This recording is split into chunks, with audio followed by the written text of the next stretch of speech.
કે કોઈ આમ અંગૂઠો અડાડીને શક્તિપાત કરી દે તો હું બરોબર સિદ્ધ થઈ જાઉં, એ વાત ખોટી છે. એ વસ્તુમાં પડતા નહીં કોઈ દિવસ. હું આપને કહું એવી રીતે સિદ્ધિ કોઈ પાસે છે નહીં. ને સીધે સીધા પોતાના હસ્તકમળથી શરીરને સ્પર્શ કર્યા ફેર્યા બધાય ચક્રો જાગ્રત થઈ શકતા હોય તો એ બ્રહ્મલોકમાં પહોંચાડી દે. એ અગાઉના ઋષિ મુનિઓ હતા, અટાણે એ શક્તિ તાકાત કોઈનામાં નથી. ધ્યાન ક્યારે આવે?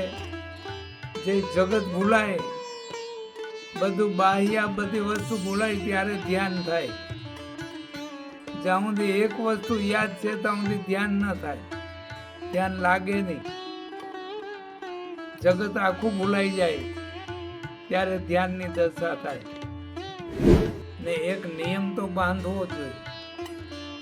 જો નિયમ હશે તો તમે એટલા પૂગી શકશો. જો નિયમ નહીં હોય તો તમે માળા લઈને બેઠા છો તો મનમાં એમ થઈ જાય ઓહો ઘણા થઈ ગયા, હાલો હવે ઊભા થઈ જાય. એમ નહીં કે 5 માળા કરવો એટલે કરવી, પછી તમે ઊભું નહીં થવું, ત્યાં કોઈને બોલવું નહીં. આવો એક નિયમ રાખો. સંયમ અને નિયમ વિનાનું જીવન પશુ સમાન છે. નિયમ લાગુ નહીં પડે ત્યાં સુધી ભજન પૂરું નહીં કરી શકો. જો પ્રાણ શક્તિ જાગી જાય તો ઘણું બધું અમે લૌકિક સિદ્ધિ મેળવી શકીએ. હવે જે પ્રાણ શક્તિ છે, હવે આ યોગ જે તમે કીધું, હવે એ તો અમે સાધના કરી નથી શકવાના નથી. તો મારે પ્રાણ શક્તિ વધારવી હોય મારે સંસારમાં રહીને, તો એની કોઈ ક્રિયા ખરી કે જેનાથી આવા જે યોગીઓને પ્રશ્નો થાય રોગના કે બીજા એ ન થાય પણ અમારી પ્રાણ શક્તિ વધે અમે પાછા કરી શકીએ? નામ સ્મરણ, ભજન. ભજનથી પ્રાણ શક્તિ વધે છે, એનેથી જાગૃત થાય છે. બસ ગમે એનું ભજન કરતા હો, એકનું ભજન પકડીને એકનું ભજન કરી રાખો એટલે પ્રાણ શક્તિ તમારી વધે વધે ને વધે. મારા કુળદેવી છે, પછી એક મારા ઈષ્ટદેવ હોય, મને એમ કે ભાવ હોય એના પ્રત્યે. પછી હવે હું ક્યાંય ગયો, અહીંયા આવ્યો તો મને આ ભાવ થયો. એટલે એક રીતના સારું છે કે આપણી પાસે અત્યારની જનરેશનની ભાષામાં કહીને તો એક ઘણી બધી ચોઈસ છે કે મારે મારા સ્વભાવ અનુકૂળ કયા ભગવાનને હું ભજું. પણ એમાં સાથે પાછું એવું છે કે એમાં કન્ફ્યુઝન નહીં થાય કે ઓહો આટલા બધા ક્યારેક અહીંયા ભાવ થાય, આ ભાવ થાય, આ ભાવ થાય. તો એમાં પસંદગી કેવી રીતના કરવી કે મારે કોનું ભજન પૂજન કરવું જોઈએ? સાહેબ, દર્શન બધાયના કરાય. કોઈ પણ મંદિરમાં જાય દર્શન કરાય, તો ભજાય એક નહીં. કૂવો છે ને, કૂવો એ 100 ફૂટ ગાળો ને એટલે એમાં પાણી આવે, પણ 10-10 ફૂટના 10 ખાડા ગાળો તો એમાં પાણી ના આવે. એટલે એવા 10-10 ફૂટના ખાડા ના ગાળવા, એકને જ ભજવું એટલે છે પાણી આવી જ જાય 100 ફૂટે. એ બાબુ નિર્ણય કેમ લેવો? એમ હું કહું નિર્ણય એટલે એમાં વિચાર વચ્ચે ન નાખવો ને એ કુળદેવી છે. નિર્ણય એવી રીતે આવે કે તમને હાલતા ચાલતા એનો જ વિચાર આવ્યા રાખે. હાલતા હો, સૂતા હો, બેઠા હો, ઓલાદા હો, એ તમને ભૂલાય નહીં. ભલે ગમે ત્યાં દર્શન કરી આવ્યો પણ જે તમારું ઈષ્ટ છે, પૂર્વજન્મનું જે ઈષ્ટ છે એ ભૂલાય નહીં. એ તમને અવારનવાર યાદી અપાવ્યા રાખે. એ યાદી અપાવે તો પછી એને ભૂલવું નહીં, એને પકડી રાખવું. સહજ સ્મરણ થાય, આપણે જાગૃત હોય તો એ આપણે પકડાય. સહજતા. આમ બાપુ છે ગાયત્રી મંત્ર છે, તો ગાયત્રી મંત્રના આમ સામાન્ય તમે તો ઘણા બધા જોબ કરો છો અને એટલો સમય આપી શકો છો, પણ જેની પાસે બહુ મર્યાદિત સમય હોય તો એને કેટલા ગાયત્રી જપ કરવા જોઈએ, અથવા તો એને કેવી રીતે કરવા જોઈએ, અથવા સવારે જ કરવા જોઈએ કે રાત્રે પણ કરી શકે? ઘણા નોકરી ધંધાથી રાત્રે આવતા હોય તો રાત્રે ગાયત્રી જપ કરી શકાય કે નહીં? એમ એ વિશે થોડું. જો ગાયત્રી મંત્રનું એવું બતાવ્યું છે કે જો ઉચ્ચાર કરીને બોલવું હોય મંત્ર તો રાતે 10 વાગ્યા સુધી કરી શકાય. તો માનસિક કરવું હોય, માનસિક મનથી તો 24 કલાક ગમે ત્યારે કરી શકાય. માનસિક જપ છે ને 24 કલાક હાલતા ચાલતા ઉઠતા બેસતા ગમે ત્યારે થઈ શકે. પણ ઉચ્ચાર કરીને બોલવું હોય તો રાતના 10 વાગ્યા સુધી ગાયત્રી મંત્ર કરાય, પછી ના કરાય. અનુષ્ઠાનની રીતે, સમજી ગયા? એવું બતાવ્યું છે. એટલે અને આમ રોજ કેટલા ગાયત્રી કરવી છે રોજ? એ આપના વિશ્વાસ માટે આધાર છે. આપનો વિશ્વાસ હોય અથવા તો સંયમ અથવા નિયમ.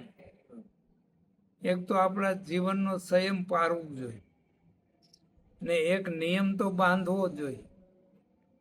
જો નિયમ હશે તો તમે એટલા પૂગી શકશો. જો નિયમ નહીં હોય તો તમે માળા લઈને બેઠા છો તો મનમાં એમ થઈ જાય ઓહો ઘણા થઈ ગયા, હાલો હવે ઊભા થઈ જાય. એમ નહીં કે 5 માળા કરવો એટલે કરવી જ, પછી તમે ઊભું નહીં થવું, ત્યાં સુધી કોઈને આમ બોલવું નહીં. આવો એક નિયમ રાખો.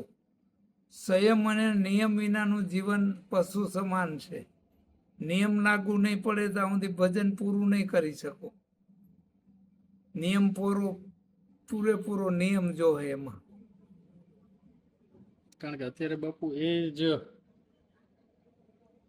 થોડોક સમય આ જાપ કર્યો, હા, પછી કઈક વળી અમે તો હું યુટ્યુબમાં બધા આવું કેમ હું જે ઇન્ટરવ્યુ કરું છું હા. બીજા જોઈ તો કોઈ કે હવે અત્યારે ભૈરવ સાધના કરો તો એ કરીએ, વળી કોઈ કે ગણપતિ સાધના કરો, હા, અને એ પાછો આવું નિયમ વગર.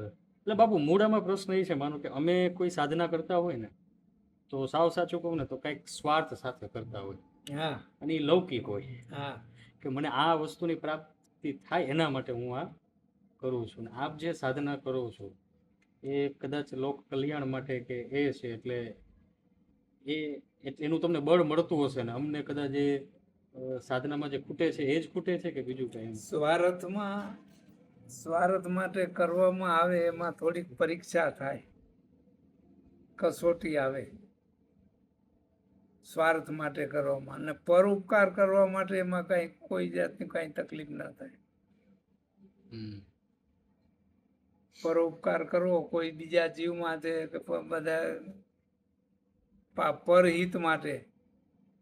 પરહિત સમાન ધર્મ નહીં ભાઈ, પર પીડા સમાન નહીં અધમાઈ. પારકાને પીડા આપવી એના જેવી અધમ કૃત્ય નથી, અને પારકાનું હિત કરવું એના જેવું પુણ્ય નથી. એટલે પરિત કરવામાં કોઈ વિઘ્ન આવે નહીં અથવા કોઈ તમને કસોટી ના આવે. સ્વાર્થની અંદર એક કસોટી આવશે, એમાંથી પસાર થવું જોઈએ તો તમારું કામ સિદ્ધ થઈ જાય. કામ સિદ્ધ થાય કસોટી થોડીક આવે, અને કસોટી એવી જ હશે ને કે પછી એમ થાય કે હવે આપણે નથી કરવું, મૂકી દઈએ. મૂકી દઈએ.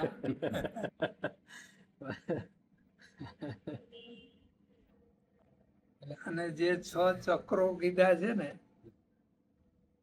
6 ચક્રો ને 7મું બ્રહ્મરંધ્ર, એ બધા યોગી લોકો માટેનું કામનું છે.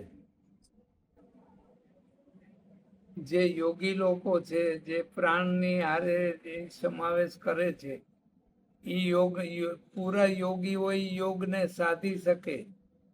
જો યોગને ના સાધે તો મહાન રોગી બની શકે, કા મહાન રોગ કોઈ ઉત્પન્ન થાય અને મહાન ભોગી બની શકે. જો અવરું પડે તો ભોગી હોતે બની શકે ને રોગી બની શકે. એની માટે સમૃદ્ધ ગુરુ કોઈ યોગી હોય તો આ 6 ચક્રોની અને એ બધી સાધનાની વાત ઈ છે, એ દૂર છે. પેલા તો તમે આત્મવિશ્વાસ એવો કેળવો કે તમે એકને પકડીને એમાંથી વિશ્વાસ ધારણ કરી અને તમે એક તો સફળતા મેળવો. એ સફળતા મેળવ્યા પછી ધીરે ધીરે ધીરે ધીરે ધીરે ધીરે ધ્યાનની દશા આવે. એ ધ્યાન જે છે ને એ એક જરૂરી છે, ધ્યાન રાખવું. ધ્યાન ક્યારે આવે? જે જગત ભૂલાય, બધું બાહ્ય બધી વસ્તુ ભૂલાય ત્યારે ધ્યાન થાય. જ્યાં સુધી એક વસ્તુ યાદ છે ત્યાં સુધી ધ્યાન ન થાય, ધ્યાન લાગે નહીં. જગત આખું ભૂલાઈ જાય ત્યારે ધ્યાનની દશા થાય. બીજા નંબરમાં આ બધા ચક્રો ખોલવા માટે પહેલામાં પહેલું તો એક તો મૂલાધાર ચક્ર છે, આપણું મૂળ, શરીરનું મૂળ કહેવાય, ગુદામાં. તો પહેલા તો આસન સિદ્ધ કરો. આસન સિદ્ધ કરી અને એક તો મૂલાધાર ચક્રને જાગૃત કરો, તે પછી બીજા ચક્રોની જાગૃતિ થાય. એટલે એ ચક્રને જાગૃત કરવા માટે કમસે કમ 3 કલાક તો બેસવું જોઈએ. બેસવું તો 6 કલાક જોઈએ, પણ 3 કલાક તો સતત બેસવું જોઈએ. તો તમને એ મૂલાધાર ચક્રની અનુભૂતિ થાય. મૂલાધાર એટલે હાવ છેલ્લું અને બ્રહ્મરંધ્ર એટલે પેલું. પાસે જાય છે ને ઘણા બધું કરે છે કે કોઈ આમ અંગૂઠો અડાડીને શક્તિપાત કરી દે તો હું બરોબર સિદ્ધ થઈ જાઉં. એ વાત ખોટી છે. એ વસ્તુમાં પડતા નહીં કોઈ દિવસ. એ હું આપને કહું, એવી રીતે સિદ્ધિ કોઈ પાસે છે નહીં. એને સીધે સીધા પોતાના હસ્તકમળથી શરીરને સ્પર્શ કર્યા ફેર્યા બધાય ચક્રો જાગ્રત થઈ શકતા હોય તો એ બ્રહ્મલોકમાં પહોંચાડી દે. એ અગાઉના ઋષિ મુનિઓ હતા, અટાણે એ શક્તિ તાકાત કોઈનામાં નથી. એનું કારણ આહાર બગડ્યા, ખોરાક બધા, વિચાર બદલા અને રેણી કેણી બદલી ગઈ. આજ બધું બદલી ગયું છે વાતાવરણ. યોગી લોકો આંતરને મોઢામાંથી કાઢી અને દૂધની ટોપડી ભરી એમાં એને ધોઈ અને પાછા હોય ત્યાં બેહાડી દે. એને અનાજ જ ના લેવું પડે, એ ખાતા જ ના હોય. યોગી પુરુષો બધા એ બધું ગુફામાં રહીને કરતા હોય, પણ એ નોલી કર્મ કહેવાય. એ નોલી કર્મ કરવાની બધા બહુ અઘરા છે. વાંચનમાં આવે પણ સિદ્ધ કરવા બહુ અઘરા છે. પહેલા તો પ્રાથમિક સાધના શરૂ કરો. પ્રાથમિક સાધના કરતા કરતા કરતા ધીરે ધીરે મન લાગે તો થોડુંક ધ્યાન કરો, અને ધ્યાનની દશામાં પછી તમે આગળ વધો તો બરોબર છે. જ્યોતિષ હા, ખૂબ હવે તો વધ્યું છે. તો એ શું? કારણ કે અને પાછું એવું છે, 5 જ્યોતિષને મળીએ, કુંડળી એક જ હોય, પણ એ પાંચેયનું બધાયનું અલગ અલગ પ્રિડિક્શન અલગ અલગ આવે. તો એ શું છે વિજ્ઞાન એનું? કુંડળી જ્યોતિષ એ એક જાતનું વિજ્ઞાન છે, પણ એ વિજ્ઞાન વિશ્વાસ વિના એ ફળે નહીં, ફળશ્રુતિ ના મળે નહીં. અને જે જન્મ થયા એના પહેલા મારા અને તમારા લેખ લખાઈ ગયેલા છે. લેખ લખાયેલા છે ત્યારે તો ત્યાં જન્મ થયો છે, અને તમારા જે કર્મ લઈને તો તમે ભેરા આવ્યા છો. તો સત્કર્મ કરશો તો અમુક અમુક વસ્તુ તમારી નબળી વસ્તુ છે ને એ દૂર થાય, અને થોડીક આગળ વધવાની ઈચ્છા થાય. બાકી આ અટાણે હાટડા માંડીને બેઠા છે બધા, એ રીતે જ્યોતિ જોઈને તરત એમ ના કહી શકે કે 100% જવા હું ગેરંટી લઈને આ કરી દઉં. એ ખોટી વાત છે, ના થઈ શકે, શક્ય નથી.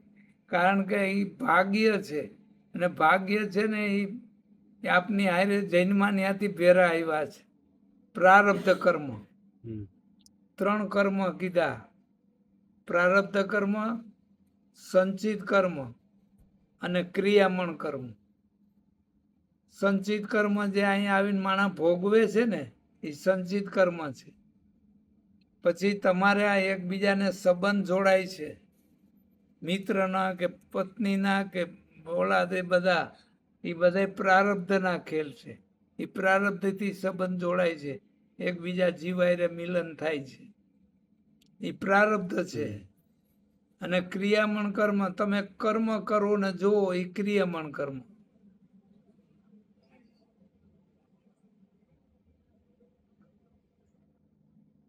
બાપુ એક અત્યારના સમયમાં સૌથી વધારે બધાને પેલા 3 બાળકો હતા, ચાર બાળકો, 3 બાળકો, પછી 2, હવે એક જ બાળક હોય હા મા બાપને.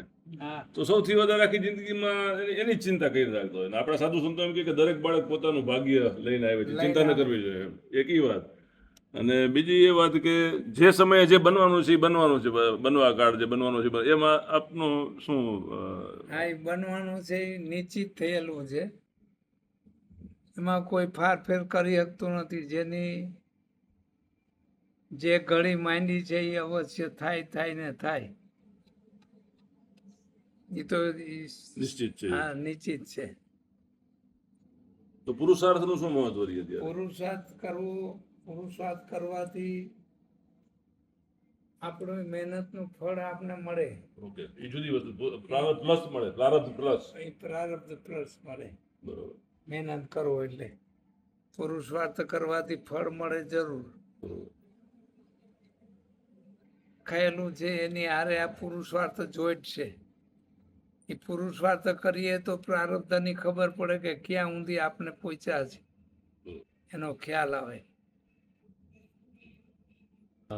કાર્ય છે હા સંસારીઓ એમાં ચંપલાવાની જરૂર જંપલાવવું નથી. નહીં, કારણ કે નહીતર એના વિપરીત પરિણામ આવે. છે. હવે બાપુ અમે સંસારી છીએ, અને એક વસ્તુ એક છે કે આમ આપણે આખા શરીરમાં આમ આપણે અવલોકન કરીએ ને તો એમ થાય કે પ્રાણ શક્તિ છે ને એ સૌથી અગત્યની છે. ભલે મન છે, બુદ્ધ છે, ચિત્ત છે, અહંકાર, આ બધું છે, પણ પ્રાણ શક્તિ છે એક એક પુરુષાર્થ એના ઉપર આધારિત છે. ને બધું જો પ્રાણ શક્તિ જાગી જાય તો ઘણું બધું અમે લૌકિક સિદ્ધિ મેળવી શકીએ. હવે જે પ્રાણ શક્તિ છે, હવે આ યોગ જે તમે કીધું, હવે એ તો અમે સાધના કરી નથી શકવાના. નથી. તો મારે પ્રાણ શક્તિ વધારવી હોય મારે સંસારમાં રહીને, તો એની કોઈ ક્રિયા ખરી કે જેનાથી આવા જે યોગીઓને પ્રશ્નો થાય રોગના કે બીજા એ ન થાય, પણ અમારી પ્રાણ શક્તિ વધે ને અમે પાછા કરી શકીએ એમ? નામ સ્મરણ,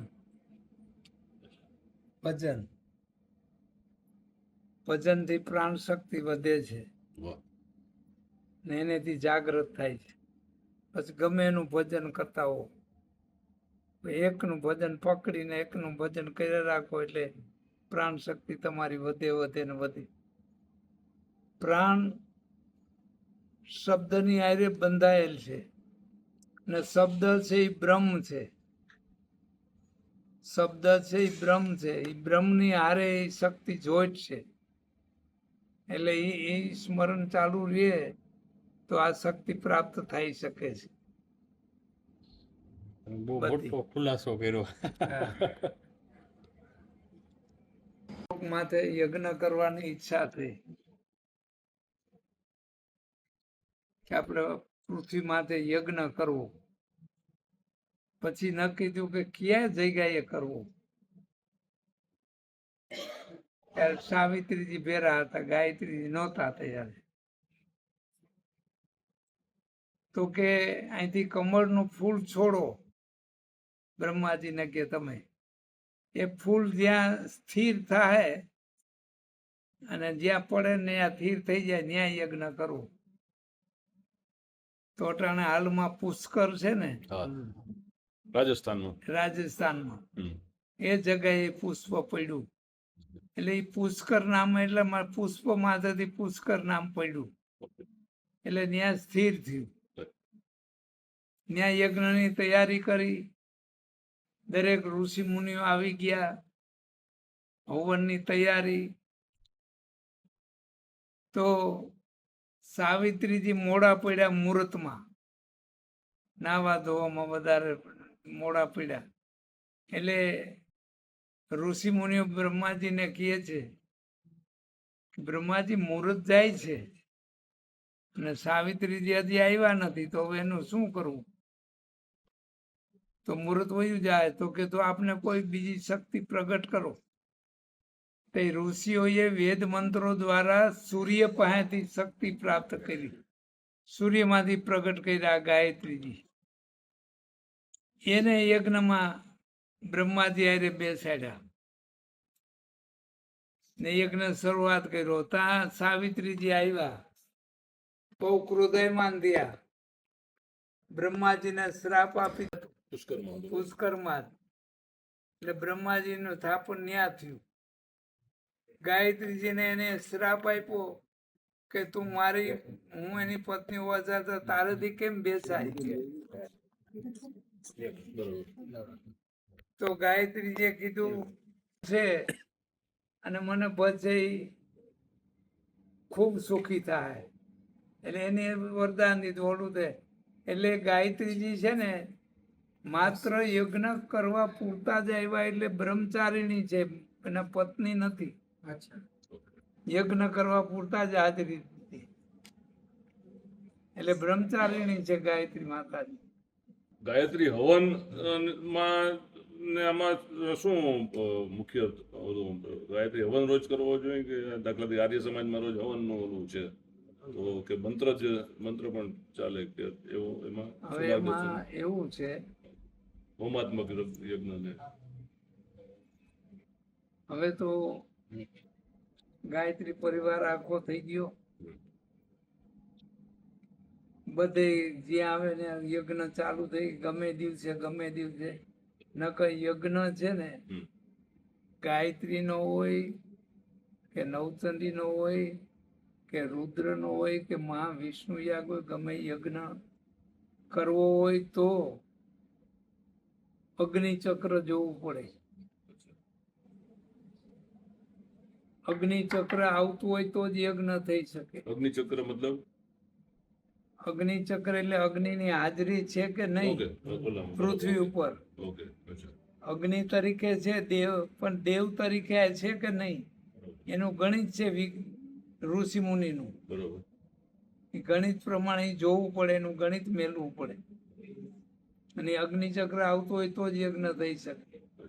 એવું તો અત્યારે કઈ એવું હવે એવું તો કઈ છે ને, ગમે ને ગમે ત્યારે ગમે ત્યારે ગમે તે કરી લે, ગમે તે કરે, આચાર સંહિતા કઈ નહીં, બધે આચાર સંહિતા કાંઈ નહીં. કઈ નહીં. આજે બ્રાહ્મણો સિવાય ગાય યજ્ઞમાં બેસી ના શકાય. બ્રાહ્મણો યજ્ઞોપવિત ધારણ કરેલો હોવા જોઈએ, ઈ યજ્ઞ કરાવી શકે. જનોઈ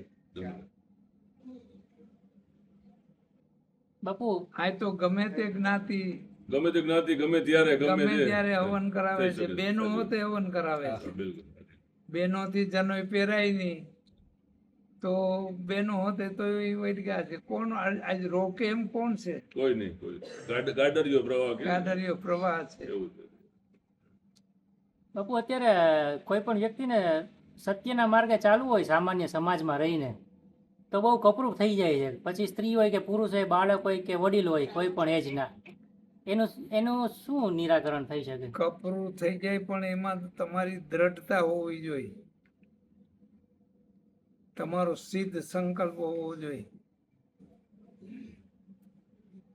અત્યારે જે ખોટું બોલે છે ને એના બધાયનું પછી કુટુંબ હોય, પરિવાર હોય, મિત્ર વર્તુળ હોય કે ક્યાંય પણ એનું વ્યવસ્થિત રીતે બધું એનું જ હાલે છે એમ જોઈએ ને તો. એનું નામ જ કલયુગ. એનું નામ જ કલયુગ.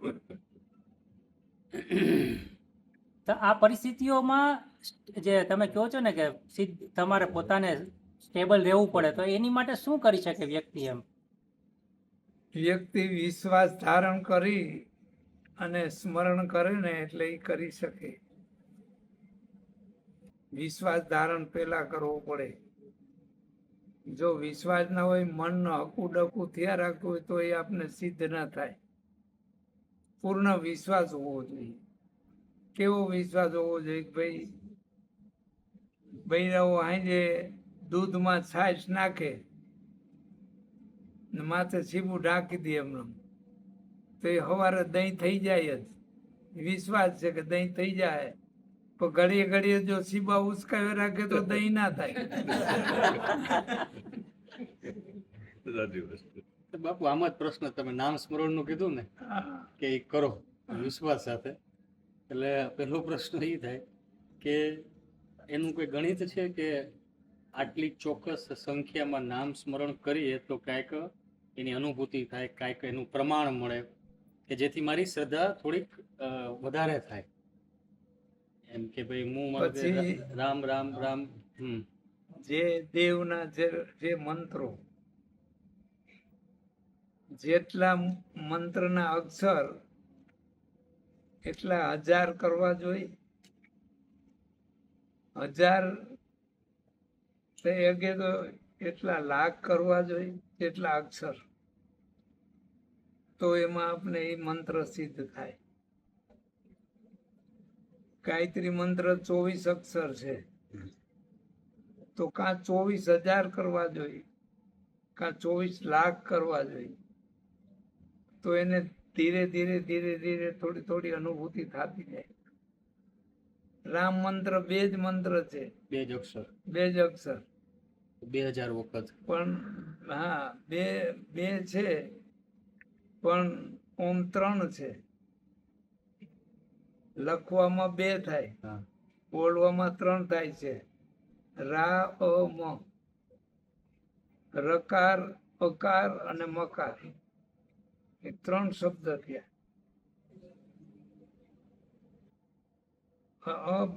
વેરું બોલાઈ જાય છે, રામ.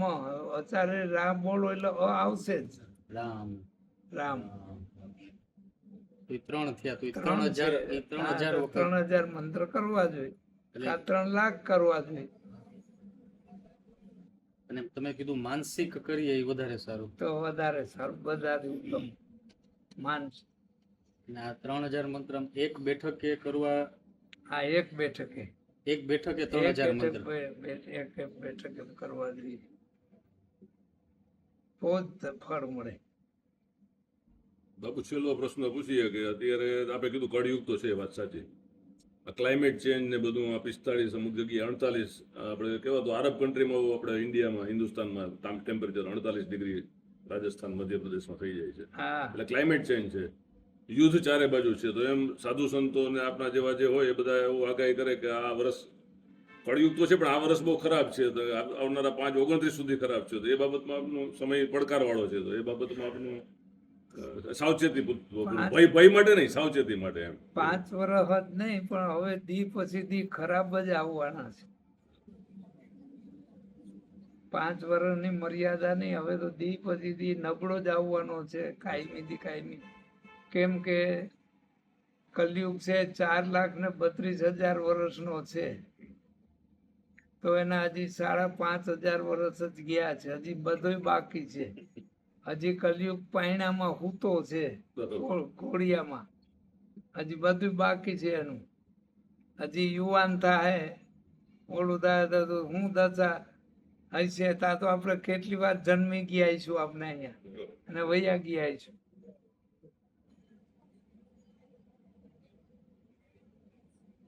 આપણે વિસર્જન કરવું ને હાજી. હા, હવે હાલો